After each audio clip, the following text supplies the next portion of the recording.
We got away with one, I think, a little bit. McGoldrick should score. Simple as that. They had a chance right at the very end before we got the second goal. The best thing I can say about this game is that it's over. We're into the semi-final. I don't think anyone will ever watch this game back again, ever, to be honest with you. It was a bit of a stink fest, wasn't it? No? I'll be honest with you, Jason. Seeing as the highlights are going to be on the fifth stand later, I couldn't disagree more, mate. So make sure don't bother. My advice: don't bother. Don't bother watching it. There is not. Honestly, it was. We've seen some big games this season, and we've been very lucky. Let me tell you now, that will never see the light of day again. That one. You're good at this promo work, aren't you, Jay? Really good. Appreciate it, mate. No. Claire, I mean, me and Dan are fairly happy because we predicted 2-0. And of course, yeah. Again, we'll take that all day long. But Claire, look, you're right. It's not going to go down as a classic. But in all honesty, I couldn't care less if we win 1-0 and bore everyone to tears until the FA Cup final, because that has got to be the only priority when you come into a cup game, surely. Yeah, exactly. Spot on there. Look, I think the love affair that we have with the FA Cup luckily continues. It was a bit of a bore fest, but it was a job done right. I don't think anyone's going to be watching it back, as Jason was saying, but I don't think we need to, because we're looking forward now to the next stage, and we'll be at Wembley. So thumbs up for that. Well, you couldn't ask for more, really. Hey, Jason. Well, obviously, Final Four now. Manchester United and Leicester City kick off in about an hour's time. I think about 4:30 kick off, and the draw's at half time. So later on this afternoon, we'll find out who we'll face in the semi-final. But Southampton and Manchester City still in the draw.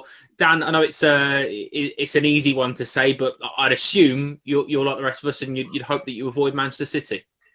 Yeah, I prefer to just play them in the final. I'd rather just get Southampton, make it a lot easier for everyone, I suppose. But it doesn't really matter that much, Eventually, you have to play one of these top teams and beat one of these top teams if you want to win this cup. So, it only psychologically does it really, make a difference. But in reality, if you want to win the FA Cup, you have to beat City either way. So yeah, look, it wasn't a classic. It was we got the job done in the end. It was close for around the 10 minutes when Sheffield United had a go, but other than that, it kind of was plain sailing and a bit of a no frills football match. I suppose that's the frustration from a Sheffield United point of view, Jace, is that fight and that character they showed in the second half. If they'd have given that a go perhaps 7 or 8 weeks ago, they might still be in with a shout, because they'll cause teams problems playing like that. We've seen how good they were last season. Obviously, this year's a completely different one for them. But they created chances. They kept the ball very well. They showed fight, and like you said, that McGoldrick header, if that's what half an inch to the left hand side, it goes in off the upright. So that's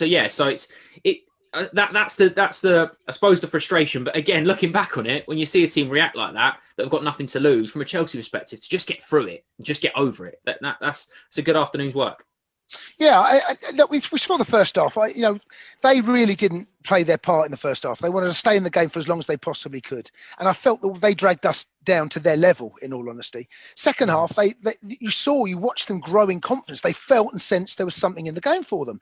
They created the better chance. They were the better side second half. They created the better chances. They looked the more menacing going forward. They woke up. They had to. Claire made the point at half time. It feels as though they have to be a little bit more cavalier. They have to go forward. They're going out the FA Cup. And if they put that in the back, if it goes 1-1, I kind of sense that we couldn't turn this around, because it's hard in the mid-game just to go from having them a laze about your play to going and turning it on. You've got to be at it from the very first whistle. It's hard to turn it on. It's not like a tap you can turn on and off. And Sheffield United, to their credit, tactically, they stayed in the game for as long as they possibly could. That's all they could do. And they nearly got away with one. But look, we're through. I've seen enough football matches like this to know that if you don't take your chances, you live to regret it. And Sheffield United, unfortunately for their point of view, they did live to regret it. And 2-0 flattered us a little bit, but we're through. Claire, it's another clean sheet. In Lee Parker told us before the game about that club record now, 7 consecutive clean sheets in a row, which is staggering. 2 goals conceded in 14 games. I think it's over 11 hours of football played at Stamford Bridge now without conceding a goal. When you're on a run like that, when you do get another one, it sounds silly to say, but the defence has changed drastically today, considered to what it does 3 or 4 days ago, 3 or 4 games ago, in fact, as well. Kepa comes in for Mendy. You've got Azpilicueta drops out the starting 11. Thiago Silva comes in at some point, Christensen comes in at some point, Zuma, Emerson plays at the back three. When you're having those sort of chops and changes to keep that clean sheet run going, that is some feat, isn't it? Yeah, and what I've been really impressed with is kind of all the centre-backs really getting into form and really understanding their roles. It's almost like it doesn't matter who plays there, they still know exactly what they're going to do and they do equally as good job, which is exactly what you want from a squad performance, right? I think, we were tested somewhat today, but not as much as we probably will be moving forward. But look, I think it is the resolve, it's the mentality, it is the momentum. And as you're saying, another record. And who would have thought we would be saying that a good few months ago? We wouldn't.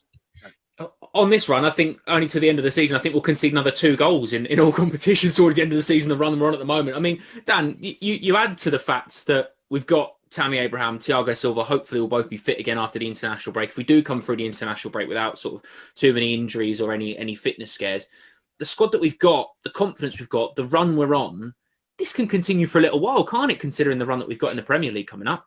We can go the whole way in every competition. There's absolutely nothing that hinders us. It's whether we show up on match days and put in good performances. And so far, we've been good. I don't mind matches like this because we're winning games that we haven't played particularly well. I feel like that's a hallmark of a good team. I was more worried, in months before when we were perhaps playing well and losing a lot of those games. So it shows a bit of, like a hardening, a bit of metal and a bit between our teeth. We're almost not prepared to lose, not prepared to concede. And, I've always said, I'd rather win 1-0 than win 9-2. It's thrilling for someone who's watching, but it's scary playing against a team that you just know just doesn't concede. It's amazing as well. Chelsea's 4th FA Cup in 5 years, 4th FA Cup semi-final in 5 years, which is just the consistency, Jace, is amazing, isn't it? The consistency is absolutely staggering. Yep. In fact, there's so many things to talk about in terms of that consistency and that the fact that you can keep the competitions that we're keeping going in Champions League, FA Cup, the fact that the league's going 14 games unbeaten in all competitions. That is underneath Thomas Tuchel.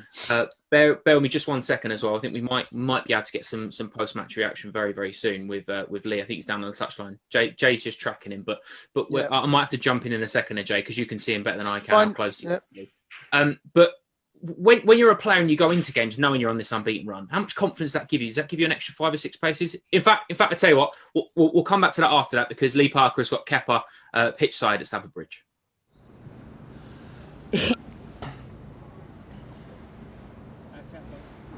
Kepa, first of all, huge congratulations. That was a hard-fought victory today, wasn't it?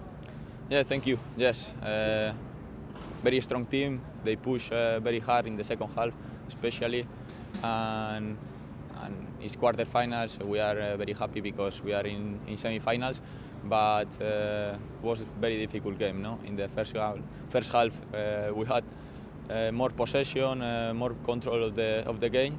But in the second half, maybe we concede a couple of important chances. Did you expect it to be as physical as it was today? Yeah, we know. Sheffield play like this. They have very strong team with 2 very strong and physical strikers, and they play a lot of long balls, trying to find the second chances.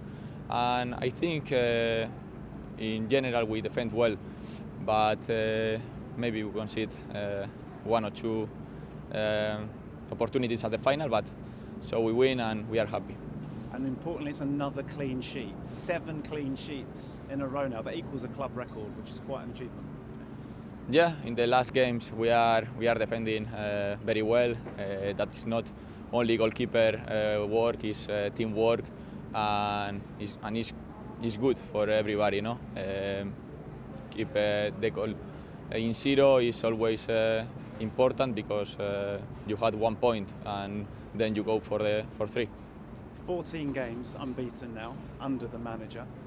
Do you feel that there is momentum as we build to the end of the season? Well, now we have a break, we have national teams, but we have to keep going like this. We are in good form. We have exciting games in front after the break, so we have to prepare well and keep going like this.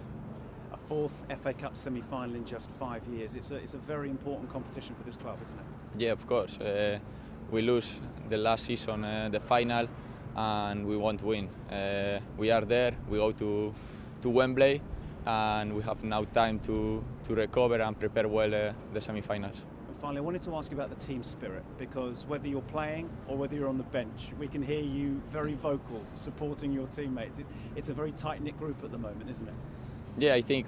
I try to help the team in the bench or in the pitch, but always talk and say what I can see, no, and I think it's my personality, and I don't know. I think it's good.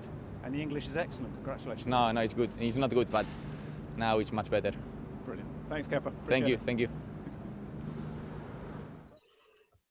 Jace, it's really nice to hear Kepa speak there about how important it is for the team personality and the team cohesion. The fact that he talks about, being vocal on the bench and feeling a part of it. If you are used in the FA Cup, as he has been sparingly sort of used as the FA Cup goalkeeper since, how important is it for him personally to go deep in this competition and do well?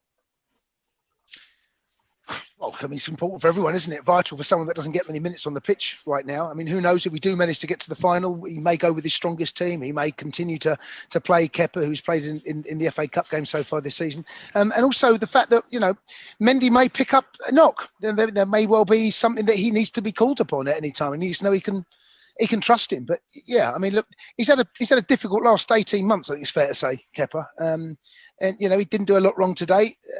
It's been a competition really, which if we don't progress in, he probably doesn't get as many minutes on the pitch. So it's vital for him personally as well.